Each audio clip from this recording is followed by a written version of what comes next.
Getting back in one piece, that's your first priority. Looking good while you do it, maybe a second. Grandad started supplying carriages in London, so that's when we started supplying carriages and horses, and then so on, and Dad got into the stunts, so now it's stunts and horses.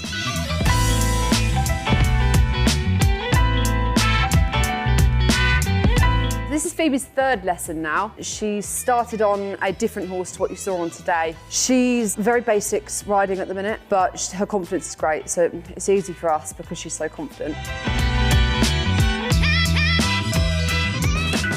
His improvement from start to finish, actually, in every session has been great. This is the first time I've taught him. I've had my sister's been teaching him before. And he had his first canter out in the open field today, which is really good, and he really enjoyed it. It didn't fall off, I'm still alive, I'm still upright. I'm fairly satisfied with that as an outcome myself.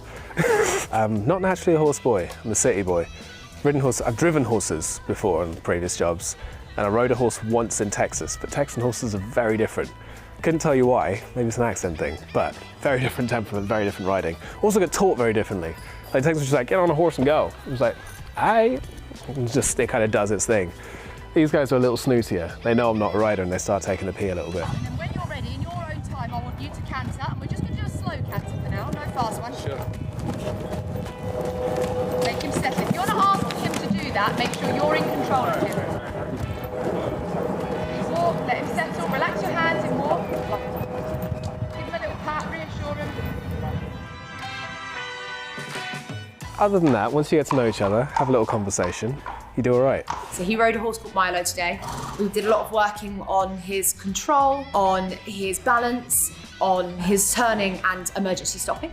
His character is quite a cocky character, so he needs to look like he really knows what he's doing. And we're really getting there. 3, 2, 1, canter. Good, okay, hands forward and squeeze.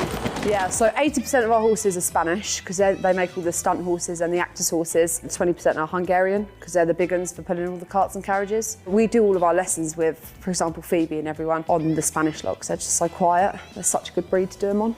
I think I'm not good at being, like, strong, because I don't want to... Nice, I don't want to...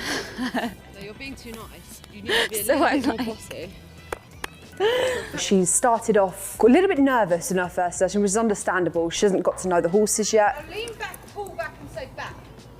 Pull back harder. Back, Pull back harder. back, Hold that hand. Really pull it. back. There. Now release it. Ah. That's your back, right? Now she comes in, she's like, come on in, let's go, what are we doing? I want it to come straight away. We're getting there. Whatever period the film is, they've got a weapon in their hand, but in Phoebe's position, as a lady, she should relax her loose hand on her thigh. It's just tradition. Hand on thigh. She went through, I think, 3 different horses. One she loved, which I knew wouldn't be right for her on set with a side saddle. Another one which I thought she would love, she didn't love that much. And now she's found one that she's really gelled with, and that she's doing a hell of a lot more than I ever thought she would. So really impressed. I think from improvement side of it, she's improved from nothing to where she is now more than anyone. So you learn a physical language on a horse. You learn how you communicate with the horse, a bit like how you communicate with a castmate. No offense to my castmates. But there is that two-way communication, which is useful. There's a different way of carrying yourself, which is useful. The same with boxing, though. There's a different body language. You can find the game in that, which Phoebe and I started talking about the other day, that there's something about how you come in and out with each other, how you look for openings. And that's the same with dance, where you find a certain physical language that informs your headspace, that informs the mental game, that informs the storytelling game, all the shapes and rhythms and two-way communications to those things I find very, very important and very useful.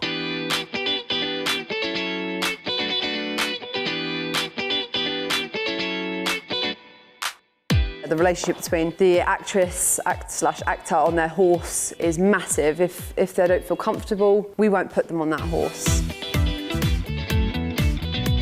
It's kind of cool because it's not like driving a car or riding a bike or anything. There's a two-way conversation going on at all times. And it's a bit like getting on set with a more veteran actor who actually knows what's going on a lot more than you. And so you kind of have to pay your respects a little bit and go, look, I know that I'm new at this and I know you're better, but also, can I drive? Do you mind? So I enjoy the fact that there's a conversation going on. It's a little bit more two-way, which if you do it right, means that you're working with someone, the someone being your horse, as opposed to just with yourself and tools.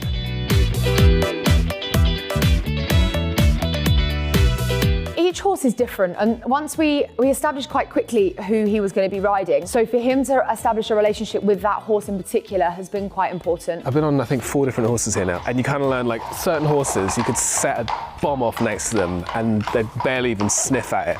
And then other horses, like the horse I like, the one I'm probably going to be riding, Twiglet, that dude's a Ferrari. He just wants to go constantly. And so you're doing the other thing, and you're kind of constantly wrestling him down from 200 miles an hour, which I have no aversion to. I just would like to survive it. And go for it. Go, go, go, go, go. Just lean forward slightly. There you go, much better. And then you're going to canter past the gate. You have to feel like you're in control of them the whole time to be confident. Which is what we were working on massively today. So when he gets back onto Twiglet, I think he would have nailed it next time. For us, he's the best type of actor to work with because he wants to look the best and he doesn't want to get doubled either. The first shot we have with him riding, we can't really double him because we pan round onto his face, so he has to be good by the time we do it. There's no choice. All right, 1, 2, 3. Good job. Oh my God.